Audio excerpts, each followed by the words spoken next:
Has anybody heard from him? Tim Simons. Tantalus, you're here. How are you? You doing good? Good? Yeah, I'm doing good. Yeah? Yeah, I've been here for a minute, but... Where's the makeup?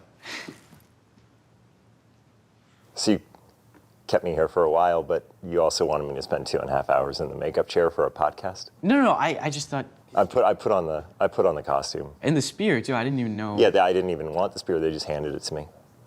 Wow, They thought okay. it would look cool. I think it does. Anyway, I think that we can recover from this, and I think today's going to be great. I think so. I think we're going to have a good show. I'm sorry. This is really freaking me out. Can we get you in makeup? Do you mind? Do we have the contacts on standby?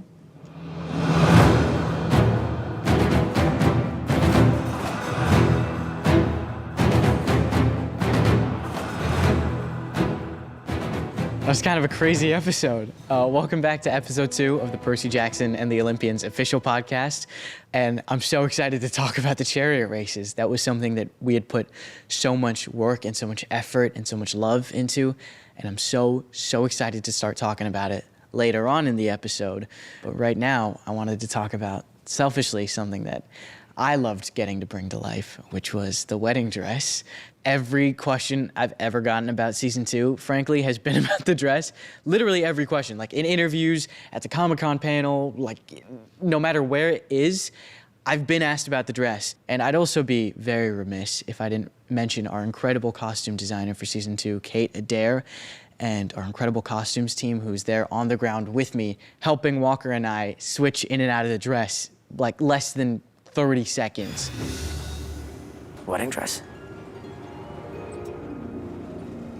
Yeah, I dug it out of shipwrecked cargo in the cave. Don't ask. I don't know how much time we have. Grover, Yes? I gotta ask. The dress keeps me safe. His eyesight's not so good. You mean the monster who took you? Polyphemus. He knows I'm here, but he thinks I'm a lady. Cyclops! It's okay. That's Tyson. He's staying here now. That dress took so much care and 8 fittings, which was not my fault, no matter what anybody else tells you. It took 8 fittings because of the dress, not because of me. But that's enough of that. And without further ado, I'd like to bring in our next guest, Tim Simons. How you doing? Thank you for being here. I'm doing pretty good. This is the official Percy Jackson and the Olympians companion podcast. Yeah, I actually run the unofficial one. You're in charge of all of those fan accounts? Yeah, Wow. that's me. Yeah. It's also Percy Jackson and the Olympians. Percy Jackson and the Olympians. That's why we're not very popular, is because I never Exactly, really yeah. get the. Yeah. Yeah. In the original myth, I don't know how much you know about Tantalus's like origins or like where he comes from in the Greek mythos, but in the underworld, he's like surrounded by fruits and water that he just cannot drink. And I feel like camp has to be an upgrade from that, you know? You know, it's kind of an amazing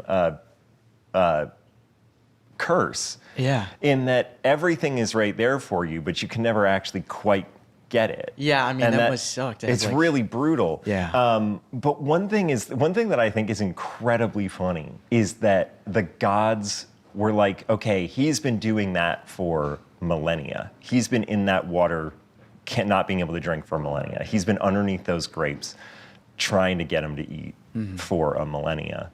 The only thing that could possibly be worse is to be in charge of a bunch of kids.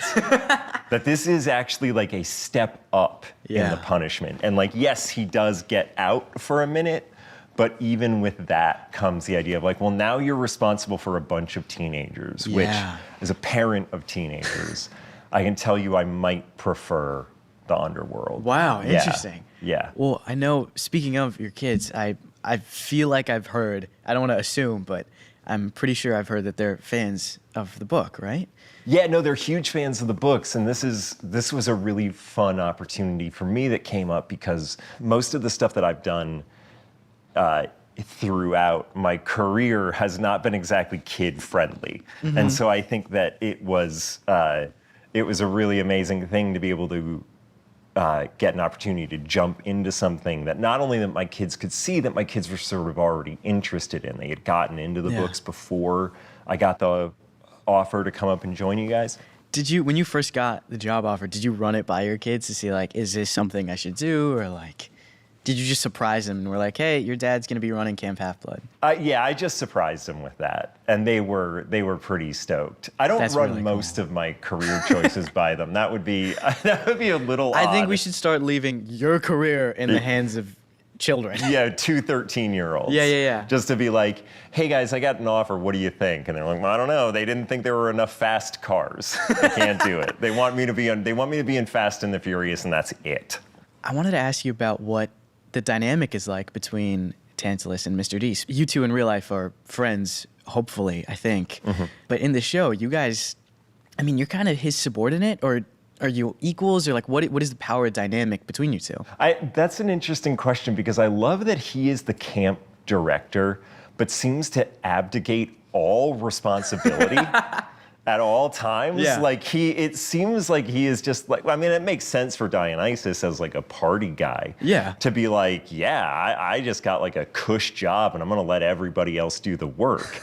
I think maybe that's one of the things that makes it funny, that I maybe take my job a little bit more seriously than he does, but I am, status-wise, I am lower status than him, but I feel like playing higher status as a lower status character can always be funny. So those kinds of things, I don't know, those kinds of status plays are always fun.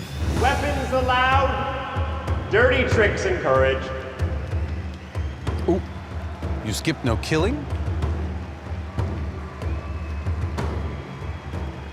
Killing not so much, but things happen, etc., etc. I've got 50 on Ares' cabin. Taken.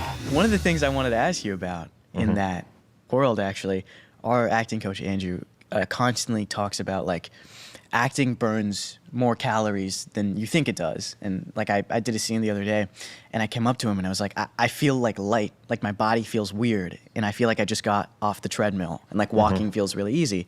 And he's like, it's because you're not eating enough, or, like, you're not drinking enough. And so how do you balance, like, the fuel consumption that being an actor takes with literally not being able to eat? Like, do you not eat offset even though, like, you feel the need to, or? Yeah, after I checked in with my general practitioner, I go pretty hard on these things. I think ultimately, and probably on and off this production for 2 months or so, I didn't eat that entire time. Wow. Yeah, not once. That is incredible. Pretty impressive. You didn't eat once for 2 months. No, I didn't And I'm eat assuming you once. didn't drink any water either. No, didn't drink any water. Wow. No, I mean, I think what keeps you alive is the commitment to the project. You know what I mean?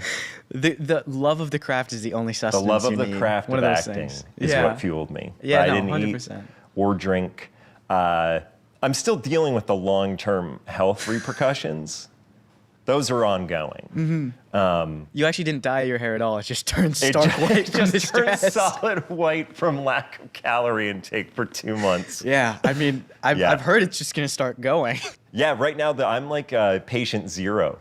That's another thing I wanted to ask you about. Like, how much research did you do into Tantalus? Because being surrounded by children, given Tantalus's history with children, cannot be the best feeling in the world for him. I did like a fair amount of research, but all the research that I did, if it's not applicable to the actual script that was being written, Exactly, then yeah. if it doesn't help the motivation of the actual text that we're given for this show, then you kind of have to let it go. And Yeah. I feel like even the costume choice, Yeah. you know, like the amazing costume that the costume department built, that choice right away lends itself to a different physicality, to a different way that person Yeah. carries himself. So there is that balance of like researching, but also understanding we're making our own thing here. Did the makeup help you at all with that? I find that it's one of those things, like I put on the ears and I put on the horns and I kind of forget that they're there. Yeah. But I guess like looking back, it kind of unconsciously affects your performance, like all of it does. Yeah, those things are always fun. Like if you go back to like mask training, you know, I didn't do like a lot of like mask performance training or like, you know, like Greek training when I was in college, but did a little bit of it. And there is something that like about, in a way, wearing masks that then informs performance, especially in physicality. You have to do a lot more physical work, which I find very fun. Yeah. So it definitely helps. It also like, it gives you so much leeway to be, especially in this show where the adults get to be silly. You know, it feels like the Yeah. adults in this show get to think of them, and again, this is a status play, they get to think of themselves as very serious, very intense people, but they're always doing incredibly silly things. And so I do think that the makeup and the hair helped with that. That isn't like when they're talking about masks, they always talk about like you have to let the mask breathe, and like you have to, like it's a different person like when you put it on. Yeah. Even if it's just the eyes that you're seeing through. Yeah. You have to like that was breathe something through that it. I did not enjoy. When you're talking about the eyes, the contacts, I mean, like, God. I asked one of our makeup ladies, Naomi, like if you enjoyed the makeup, and she's like, if you ask him about that on the podcast, he's gonna say the least favorite part of it was the contacts. It was uncomfortable. I tried to be as the things that I would say to my kids is like, sometimes you just got to be a trooper. Yeah. You know what I mean? Sometimes you just got to be a trooper. I tried to be a trooper about it, but then there was like, sometimes it's just physically hard to be a trooper. Every once in a while, I was like, I feel like there was a time when we were out at the chariot race where I was like, guys, I actually don't know physically if I'm going to be able to get them back in. Well, speaking of the chariot tracks, Yeah. I mean, I wasn't there I got to watch a little bit, and obviously you were there, but I think it'd be good if we brought some people in who actually had to do with creating it, so we could hear a little bit about more what that process was like. You know, here's the thing. I don't think that would be a good No? idea. No, because I really want more attention on myself. Well, I actually have like a ton of questions I didn't get to that I really would like to hear, so I say great. we As just long cut. as long as you're going to throw to me during the other, that's fine. I'm gonna bring them in just for ambiance's sake. Great. Okay, Yeah. perfect. And I'd like to introduce our next guests, our executive producer and director, James Bobin, who's joining us from New York. Thank you very much for being here. You're very welcome. I'm delighted to be here, live from my house. From your real life house in New York. And also, Dan Schatz, our showrunner and leader. So happy to be here. Thank you for being here, You guys, on a hesitated weekend. before leader. It was interesting. He did this a couple times, Yeah. and James got fearless the first time, and then I got fearless Yeah. the second time. I I'm more fearless. Yeah, a little bit, He's right about that. Yeah. Well, you're on the portrait. It's a very funny image. It's like you're gathered around me so I can read my will to you. It's a very Yes, strange that image is- at the yeah. moment. To you, Arian, I leave my car. To you, Tim, the house. Dude, it's so nice. They like left this food for us out here, which Yeah, is like guys, amazing. feel free, please. It looks delicious. It's so good. Yeah, so I actually Tim, wanna help do, yourself, obviously. Yeah. Oh, thank you. Thank you. Yeah, no, help yourself. So I wanted to get into our first question for Tim. I wanted to ask you something about character motivations, which I feel like everybody here can speak on. He is he's not the nicest guy, and he makes a decision to lock Percy up in cabin confinement instead of letting him participate in the chariots. Now, I feel like if you want to get a kid killed, letting them participate in the chariot races is the way to do it. So why does he lock Percy up? Is that like an acknowledgement of his strength, or is it? That's a really good question. I might actually defer. I was like, he was asking you, but you want me to take this one? Yeah, I would say you take this one. Deep. I think Tantalus is very nervous about a Percy Jackson in this universe. Yeah. I think no matter what, coming here and the lore of what it is, behind him there's always, a guy that's that villainous, there is a certain level of insecurity. Would you say that, like when you were sort of owning him? Yeah, I mean, ultimately, you don't try to keep somebody down that much unless they are a threat. Yeah. And I guess maybe there is also a part of it of, I would rather his death be by my hand than by accident. There's probably that might also, Yeah. James, I'll throw that one to you if you agree with that. Yeah, exactly. Yeah. I think you respect him, but I think you're aware of his power. So when you have an advantage of superiority through your position, you'd use it, right?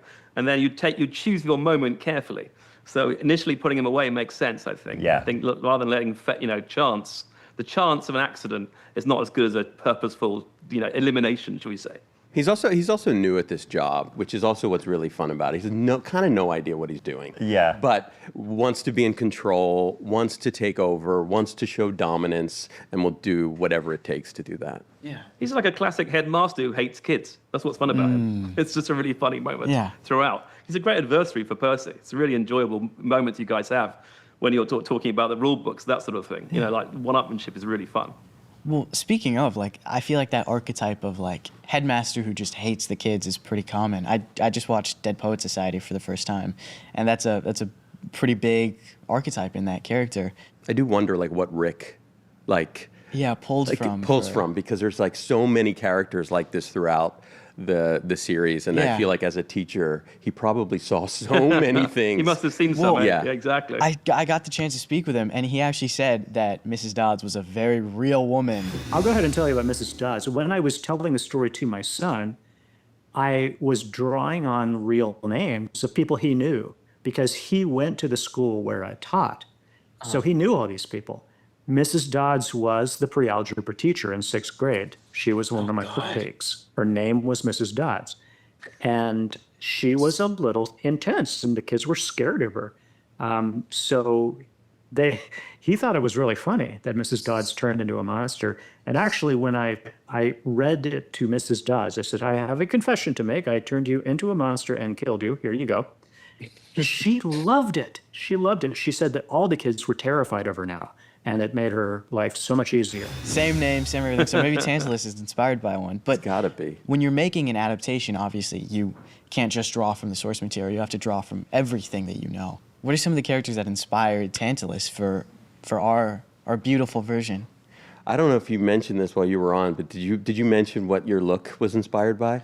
I was pretty sure because when I sat in for like the first makeup test that a lot of the pictures around on the wall were Robert Smith from The Cure. James, it was true. Remember Obviously. Yeah. He's an English legend, that guy. And so obviously he's got a fantastic look.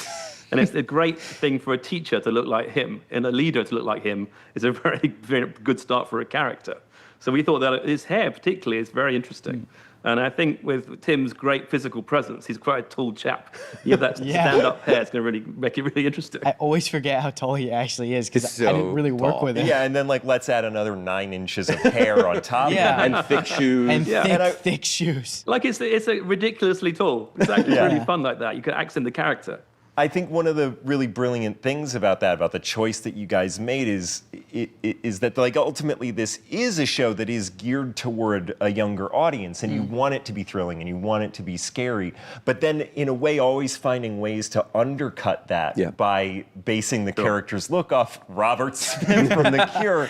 It's like it sort of naturally is a little bit of a release valve to that stress and how scary it might be. You know what I mean? Yeah, but I think with Tantalus, it was always a tricky character because we're always trying to keep the show grounded, right? We want to feel like when anybody's watching this that they're entering into a world that they can relate to, connect to. And Tantalus is from the underworld. So we had to like kind of push the envelope a bit of he needed to look like that's where he came from, that's where he lived. We needed him to be pale, really pale, be kind of bruised up, beaten up, be from. And he has very human traits. Yeah. He's paranoid. He's a bit insecure. He's kind of like worried about this situation, I think. And so I think you give those characters a sort of real human grounding. You then believe them much more. Oh, we're talking about Tantalus. Oh yeah. Okay, yeah.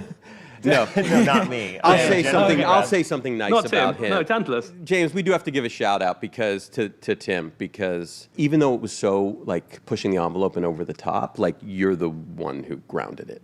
Like it was, you made Absolutely. it funny, you made it scary, you made it awesome, and it's like that's the hardest thing when you're in that makeup and you're in a kind of, we're trying to make it real world. How do you do that without making it feel so outside the show? So like, you deserve all that credit, man. I really appreciate that. And there's some Thank great you. bits that Tim just made up. Like at the end of the whole bird attack, he just says that little line and goes, "We did it." That was not in the script, I think. That was just you That's saying true. it. Was that really? And it was Yeah. really funny. We did it. And those sort of things are such a great thing to help the character, and that's just Tim's great gift, is he can bring that to it. And he really made it feel like you want to spend time watching Tantalus, whatever he's doing, and that is also really important. At the chariot races, I was only there to watch a little bit of it, but I got to watch that episode in prep for doing this podcast, and it was incredible. Like hearing him shriek into the mic, and that's how Annabeth gets the idea to blast the boombox. I mean, it was hilarious.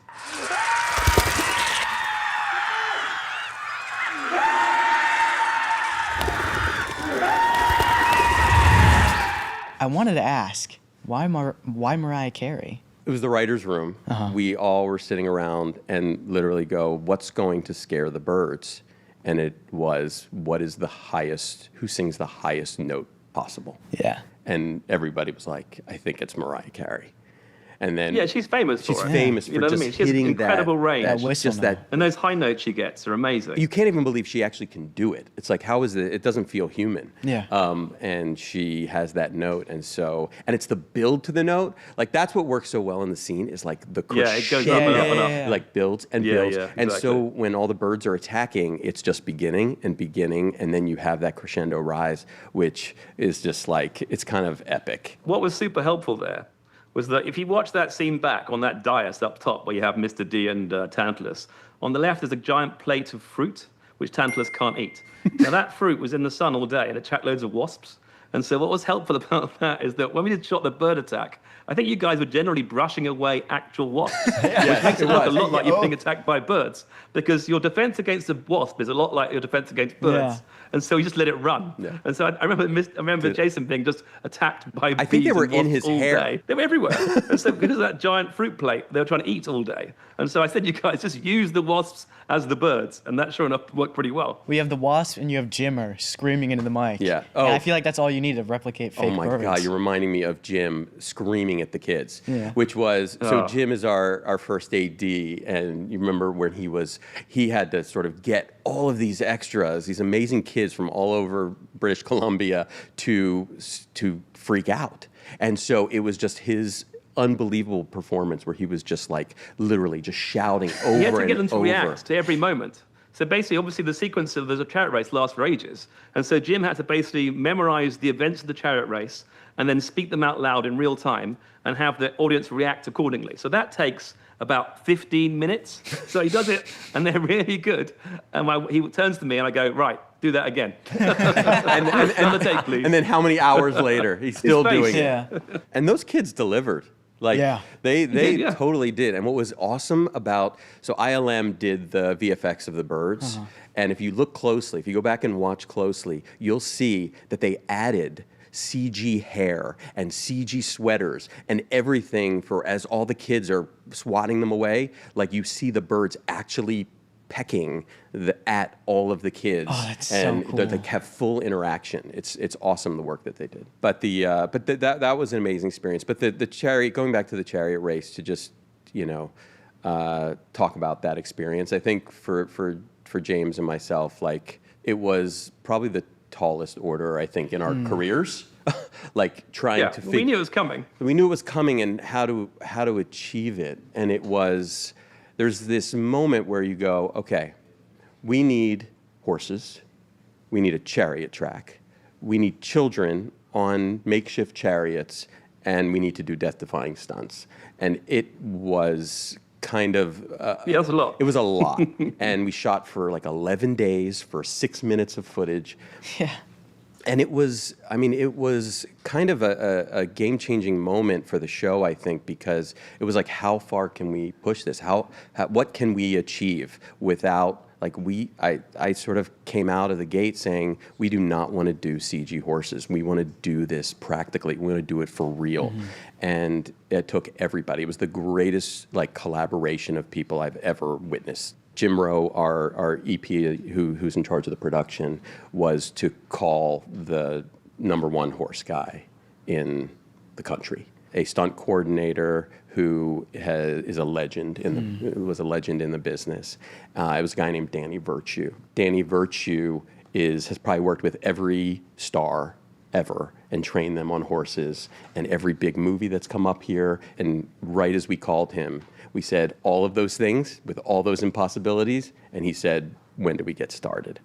And they trained those horses for, I mean, it was, how many months, James? 3 months? Months. Months. Like, literally 3 months. And we had to also find riders that kind of could look plausibly like they were young enough to be part of camp.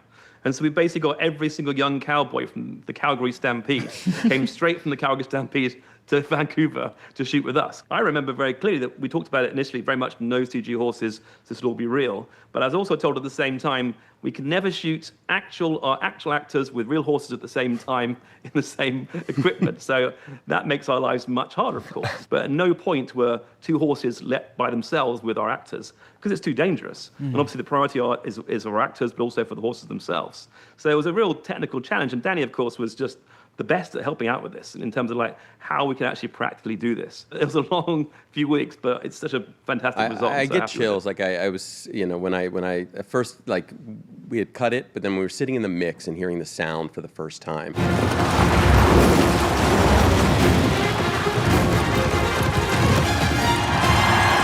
It just was so visceral. I actually got I got chills. Yeah. And it also, I know everybody saw at the end of the episode that it's in loving memory of it says in loving memory of a true pioneer, which is Danny passed away. Oh my God, he passed away, and this was his last big set piece and such a legendary career. I got to see him the week before he passed, and we got very close over the years. I've worked with him on many projects. I got to show him the cut of the chariot race like a week before he died. Like the smile on his face, like the pride in like what he had achieved was just like, it was brilliant. Just because he was such a community person and he brought people around him and he was a philanthropist, and every stunt person in Canada went through Danny's training and he was a father figure to them. So it was just like, it was really profound. So the fact that the whole world just saw this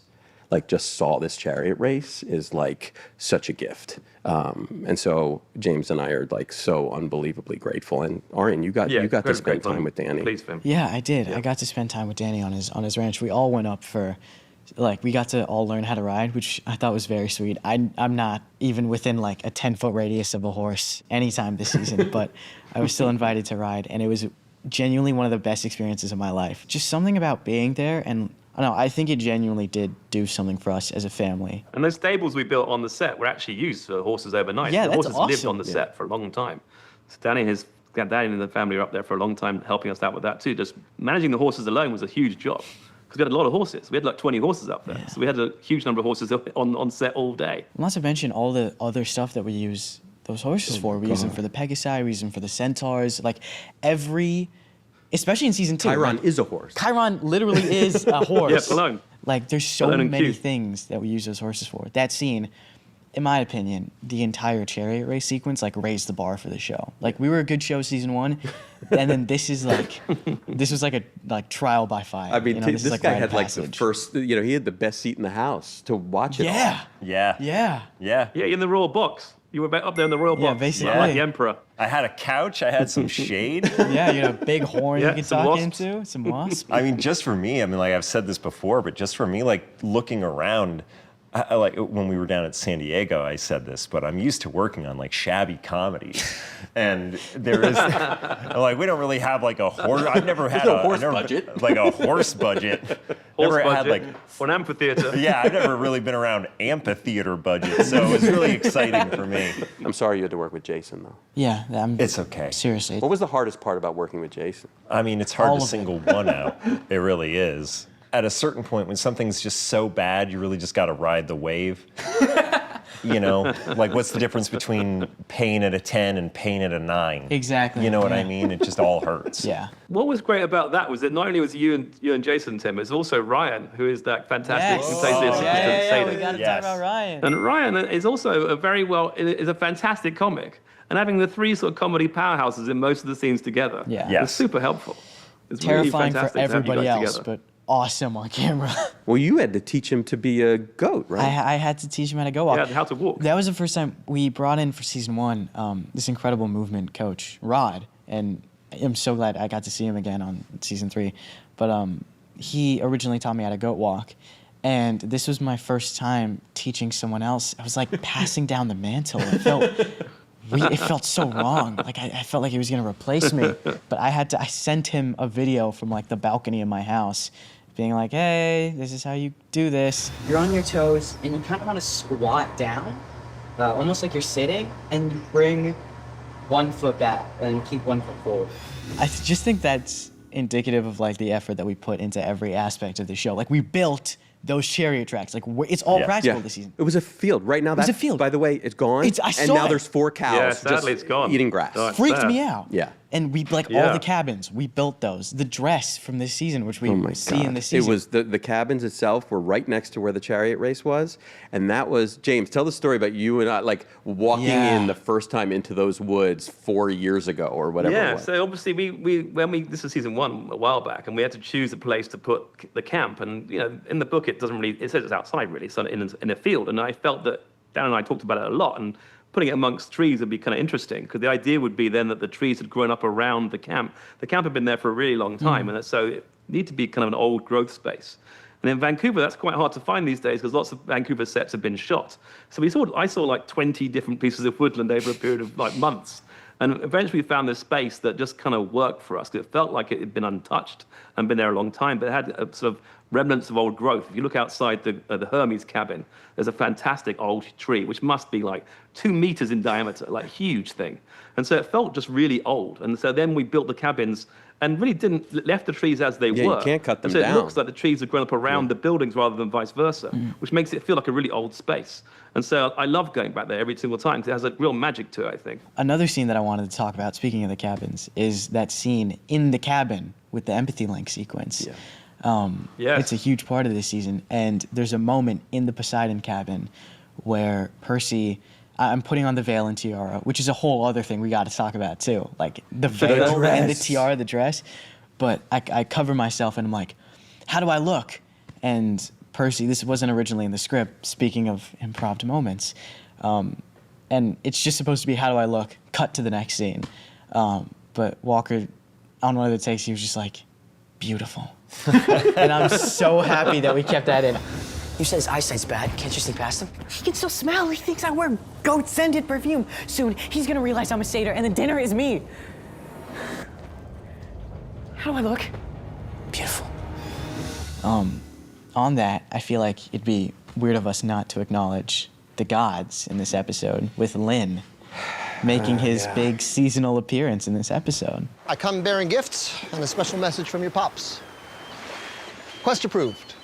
Lin-Manuel Miranda as Hermes. I'm sorry, Lynn. So there's this. There's this. He's a kind of a musical impresario. Yeah. Okay. Yeah. He did this run on the show House. He does a thing on Broadway called Hamilton. Hamilton. You know, Hamilton. It's about All right, cool. Well, I'll it's look about that the up. Secretary of Presidents you like rap. Defense or something. Really good. The president. I maybe? never saw it. I mean, I don't know anything of it. He's a good up and comer though. We got word. So how Lynn came to be was we got word that Lynn's son, his eldest, was a massive Percy fan, and that actually there were moments where Lynn on social media had written to Rick, or there was some little like back and forth, like nice little comments to each other, and so.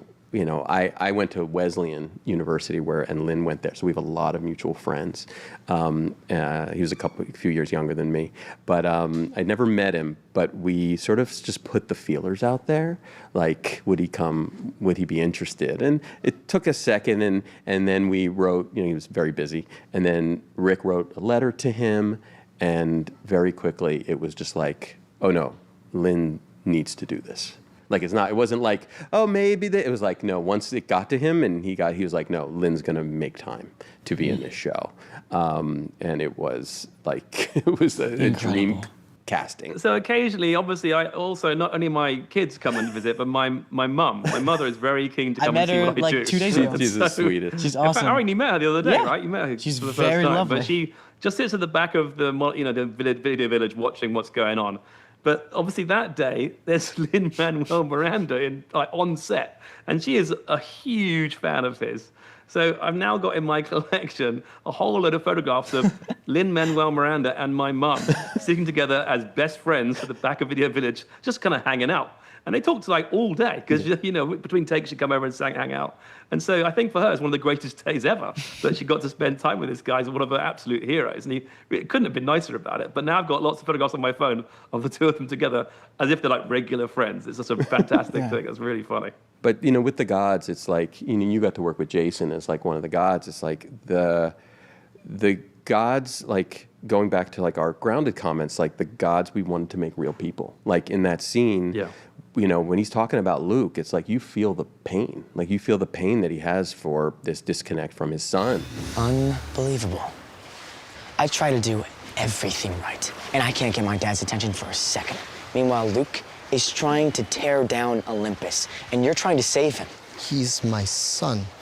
Yeah, he's a dad in that moment. And I think that's why the Percy-Hermes connection, they're really relating to it, to each other in that moment of like... Yeah, because Percy wants his dad to be the same, right? To be as attentive as this.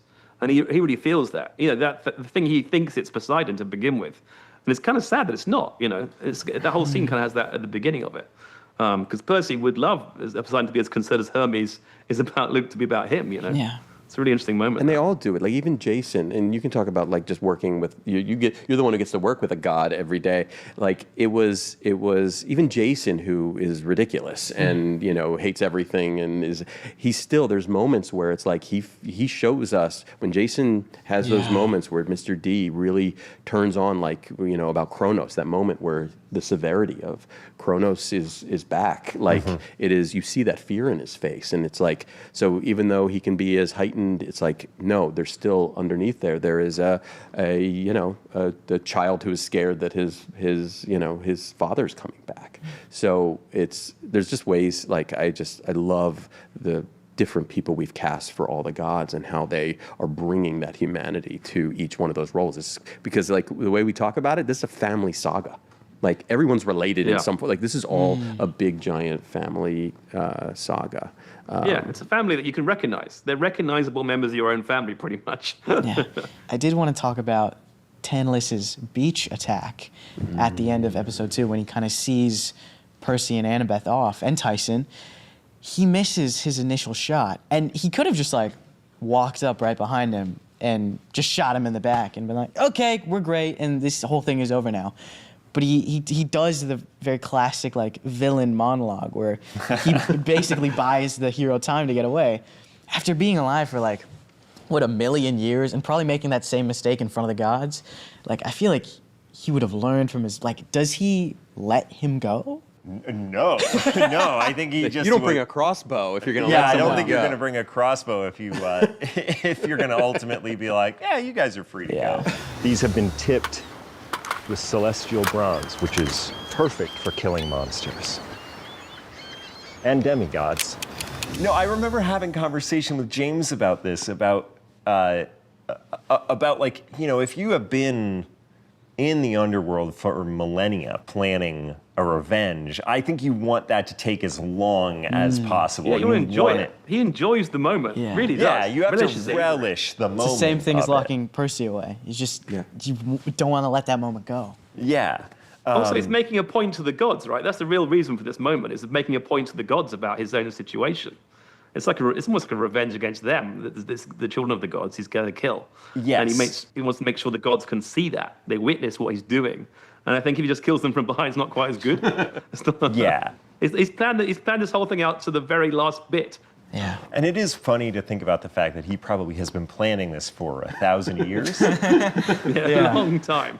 And he's like sitting there in the underworld. He didn't plan down for ideas. like every eventuality. He missed one. He missed one eventuality of time. But he probably wrote a script. He has been through that script So you just did so what you wrote many before. times. But the one thing he didn't plan for was Tyson, which I think is hilarious. He didn't count on a Cyclops Yeah. attacking him from behind. That's not in the script. That's not supposed to happen here. I also think it's really funny that Tyson is basically Percy's only loyal friend throughout the show. Like, I betray him in season 1, which I'm still sorry about. And Annabeth this season... Barely. You're very harsh on yourself. I did it for a good reason, but I still feel bad about it. And then Annabeth kind of, I guess on a technicality betrays him. Yeah, here. Yeah, I mean, for good reasons, as ever. All good reasons. You know, it is. It's like it's coming out of the goodness of who they are to protect Percy. Like it's all coming from, you were trying to protect him in season 1, she's trying to protect him in season 2, and especially as Chiron's coming in and saying you cannot share the story of the great prophecy with him to protect him. But that emotional scene between them, that scene at the end where she has to come clean about everything that's happened to her over this year. Yeah. Those two delivered in such a level of performance that I think we were surprised by how deep it got. Heavy. It's great. And I think it comes from the bond that you guys all have together as friends. It feels real. It's like this is, off camera and on camera, you guys are all so tight and care about each other so much that when you do have to come clean about lying or not sharing, it's just it's feeling really real. I mean, that conversation really launches their whole relationship for the season to figure out what are they to each other when the stakes are getting this high. How are they going to move forward? How are they going to work together when you have to keep a secret? And you have to keep a secret, and you have to accept that you're not that person's got to hold on to that secret. That's a pretty challenging thing, and Percy's got to process that. But it's because he so trusts her and they so care for each other that I think that they can even conquer lies, which is that's what that scene is really accomplishing as they start their quest. Wait, so I can. Yeah, go. Oh, dude, you could have been eating this entire time. Please feel free. We could have been eating this whole time? Yeah, this is all for you guys. I actually did want to, thank you. Dude, so good. Oh, so incredible. Oh, you want the nuts? Sure. Here you go. Yeah, dude, thank you. Seems a bit harsh on Tim. I mean, Tim can actually eat this in real life, right? I wanted to thank you guys for coming on. Here, I could probably take those off. You're gonna. Great ship. It's great, right? Thank you for the food, guys, by the way. Watch and listen to the Percy Jackson and the Olympians official podcast, available on Disney Plus and wherever you get your podcasts. And don't miss Percy Jackson and the Olympians, now streaming on Disney Plus.